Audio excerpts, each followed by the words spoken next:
Do you have AI-induced guilt? Feelings of shame when you ask ChatGPT to edit, critique, or generate your text? My girl, Flannery O'Connor, always a sharp wit, once said, "The truth does not change according to our ability to stomach it. If you're not feeling any guilt, you're probably not paying attention."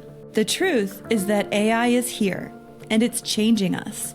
AI is already shaping how millions of us think, work, pray, fall in love, procrastinate, and make decisions.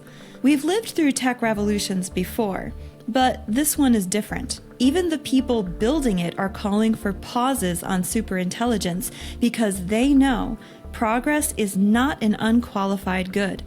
It can damage us environmentally, psychologically, and spiritually. All I know is we need clarity now. But what we have instead, from where I stand, are two very loud, very self-assured camps fighting for the soul of modern man. One camp says, embrace it. We don't use typewriters anymore. Innovation is good. And the other camp, they want to unplug completely, smash the phones, and maybe build a monastery in the woods where the only algorithm is Gregorian chant. Techno-optimists on the one hand, anarchists on the other. It's the new AI fault line, and it doesn't map neatly onto left wing or right wing. It's Amish versus Optimist, Luddite versus launch the rocket. And most of us fall somewhere in the middle and feel like no matter what we do, it's gonna be wrong.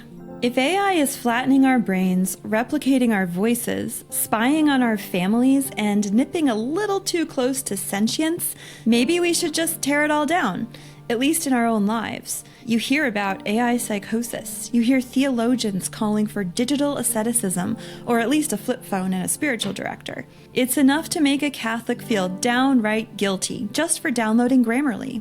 Healthy guilt can be a good sign. It means we're paying attention.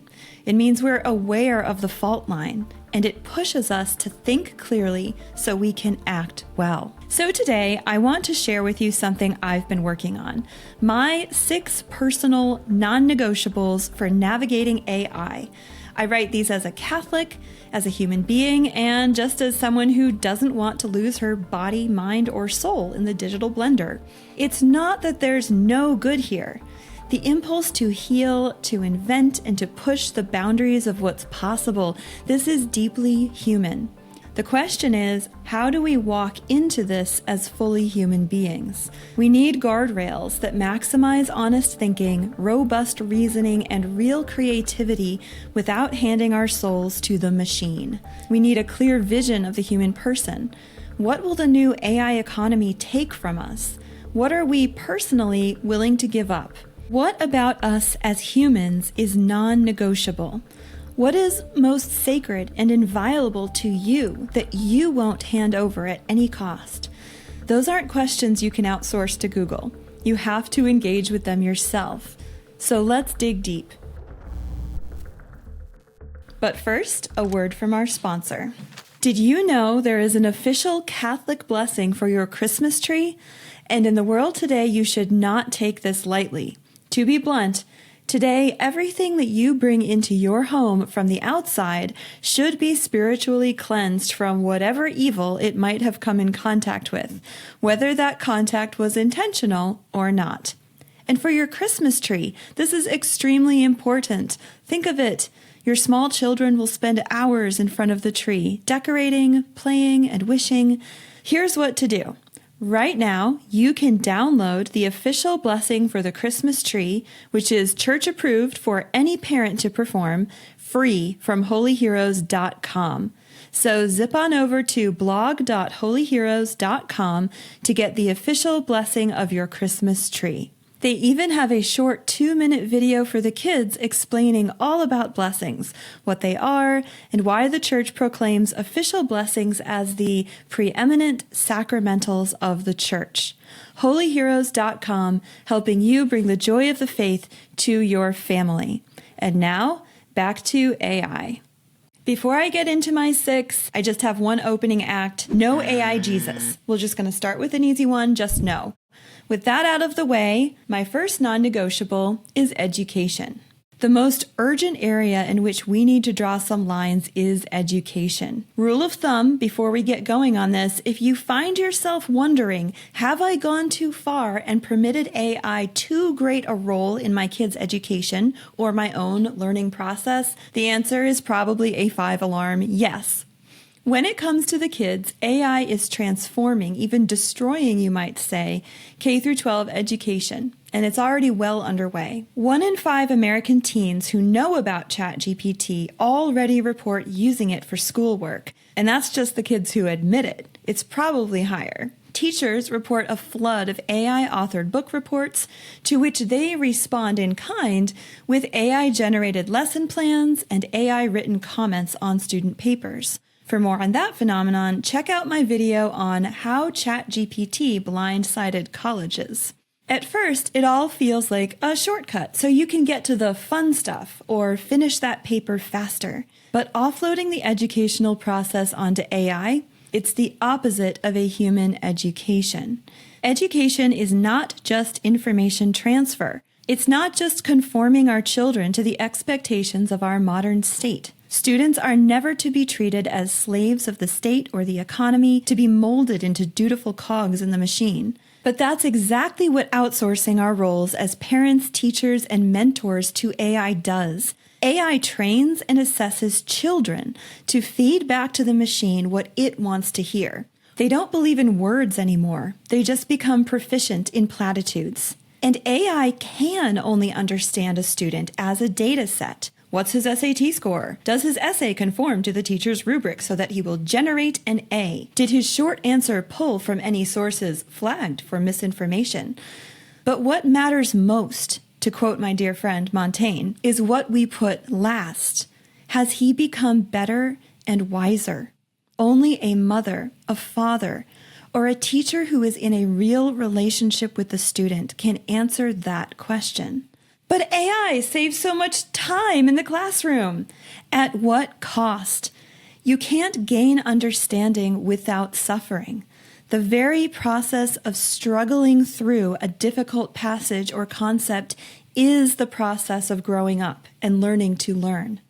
In a recent challenging article for Word on Fire, Dr. Chad Engeland dares older students and professors to go Amish on AI for good reason. He says, AI companies sell their product as the always available tutor or professor, apparently not realizing that an always available tutor or professor is no teacher at all. Help cannot be constant, or it fails to be help and becomes permanent dependence. Now, the destruction of our education system started well before AI came on the scene.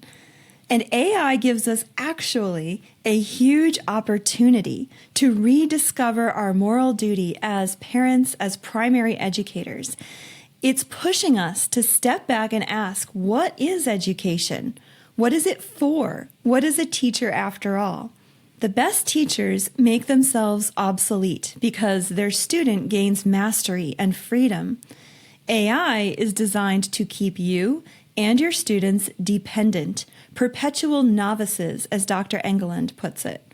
The subject matter of a liberal education is life, and AI has never lived. So here's my line in the sand for my kids and my own teaching practice. I can retrieve information for them with my handy AI tools. I can download anything ever written for them to read on their own, off of paper. But before I allow AI into their lives as a school supply, they must demonstrate that they are the masters of whatever they want to extract from it. You want Grammarly? Show me you've mastered spelling and grammar. You want to use Google Maps to look at the Parthenon? First, pass your paper map test. You want ChatGPT to summarize a book for you?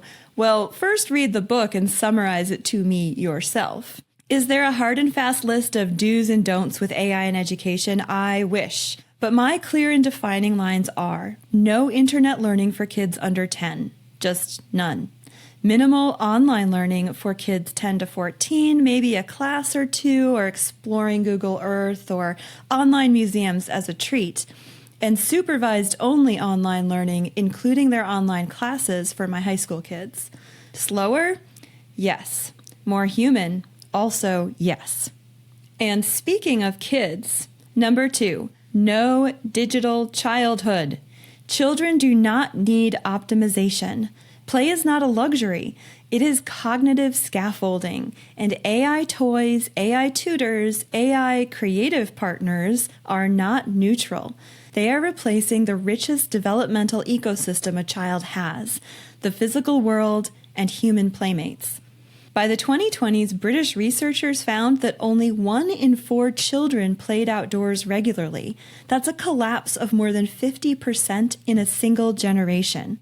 This is actually happening. Jonathan Haidt wrote, "Some of the same companies that pushed social media into childhood with little concern for children's safety are now building and promoting these chatbots, putting them into dolls and stuffed animals, and they are positioning their products as friends, confidants, and therapists. Don't buy into it. Screen time replaced play, and AI will finish the job." Because what does AI do best? It removes friction, unpredictability, and risk. And for an exhausted parent, grandparent, or caretaker, it's a babysitter.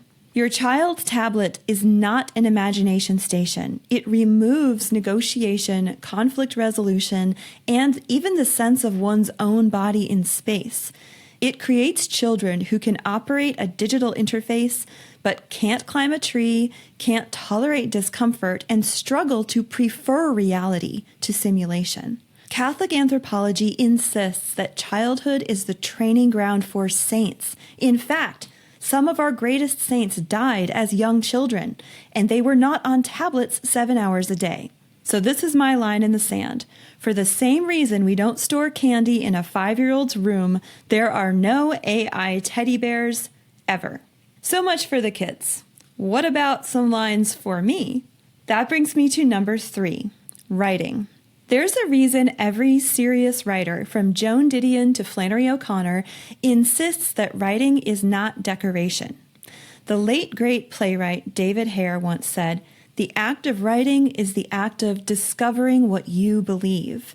When you hand that over to an LLM, you're not saving time. You are amputating your inner life. And a culture that can't write, or for the pre-literate cultures, compose and remember a vast oral tradition, that culture won't know where it came from or what it believes anymore. Studies already show what common sense tells us. AI-generated writing produces lower cognitive engagement, worse memory, weaker reasoning, and a fog of generic, low-quality thinking. AI writing tools create cognitive debt. The more you rely on them, the less capable your mind becomes of independent thought. The effect lingers even when the AI isn't involved, like muscle memory in reverse.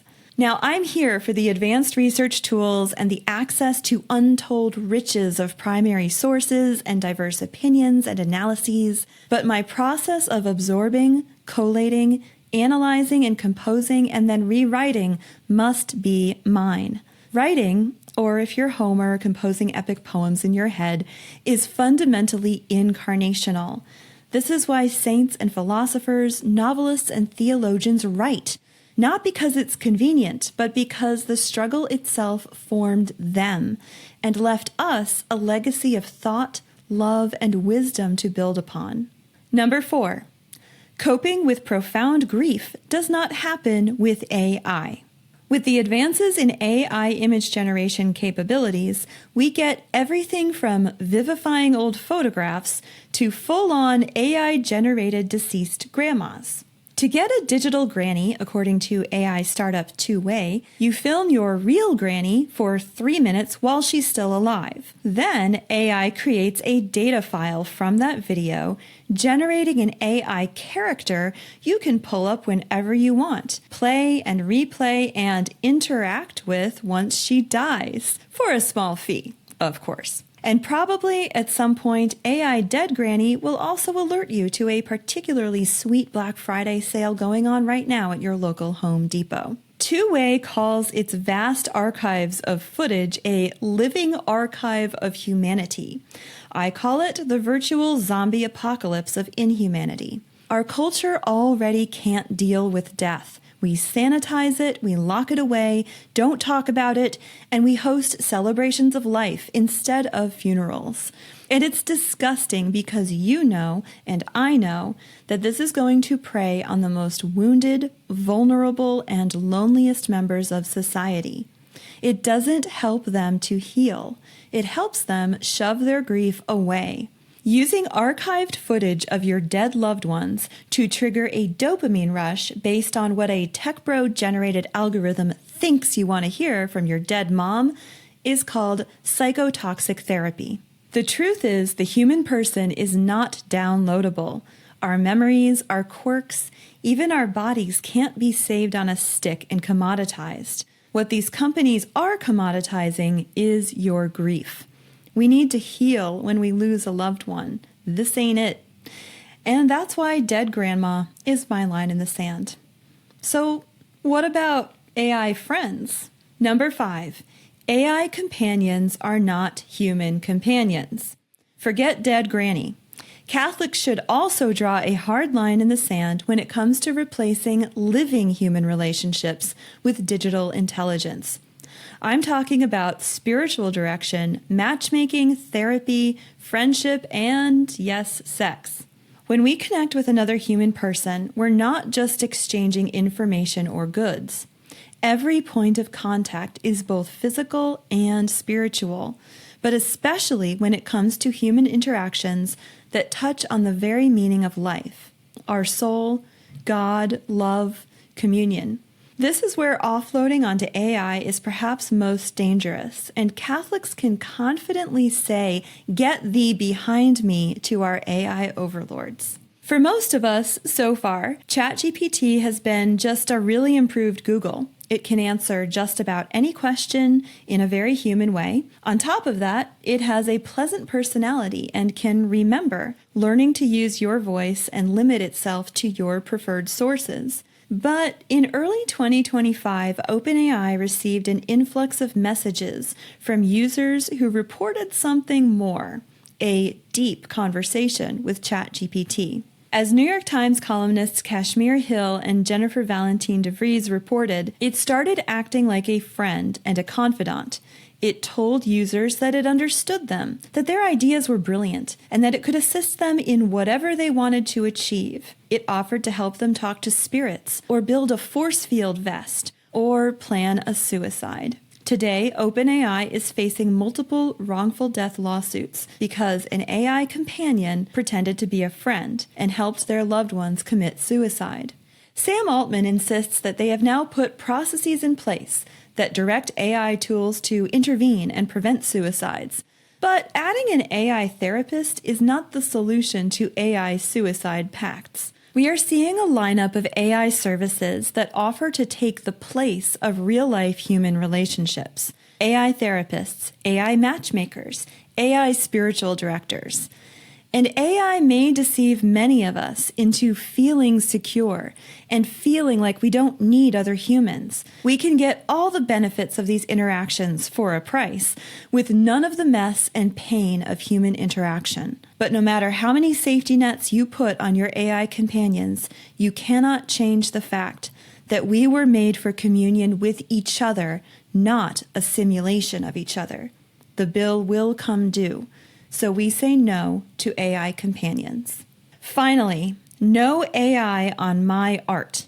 Look, I love a good banger. So do a lot of us, apparently. In fact, the #1 country song this year, Walk My Walk, was 100% AI generated. When it comes to art, we need a hard line in the sand. AI-generated art, like AI-generated spirituality, is one of the most seductive lies in the whole technological dreamscape. It feels transcendent. Music composed instantly, images conjured from nothing, prayers, meditations delivered in soothing tones. But this is not transcendence. It is simulation. Roger Scruton warned, "Take away religion, take away philosophy, take away the higher aims of art, and you deprive ordinary people of the ways in which they can represent their apartness. Human nature, once something to live up to, becomes something to live down to instead." AI does precisely that. It gives us endless novelty while hollowing out the interior life that art at its best awakens. Art is not computed. Art is passion, passio, to suffer. Because of that, in everything that can be called art, there is a quality of redemption, to quote Raymond Chandler. AI has neither sight nor suffering nor redemption, only recombination. When you let a machine create your art or form your prayer life, you're not just outsourcing the product. You are outsourcing the encounter with God, with beauty and reality that shapes the human soul. So that is a non-negotiable. So where does that leave us? Somewhere more human and far harder than outright panic or blind enthusiasm. In 2024, Pope Francis addressed the G7 session on artificial intelligence with this exact conclusion. He said, "It is precisely this powerful technological progress that makes artificial intelligence at the same time an exciting and fearsome tool, and demands a reflection that is up to the challenge it presents." In this regard, perhaps we could start from the observation that artificial intelligence is above all else a tool, and it goes without saying that the benefits or harm it will bring will depend on its use. The Church isn't calling us to flee technology or worship it, but to subordinate it to the dignity of the human person. And that means drawing lines, telling the truth, and refusing to let machines hollow out what makes us human. If you liked this episode, be sure to subscribe to The Deep. New episodes drop every Thursday at 4 p.m. Eastern.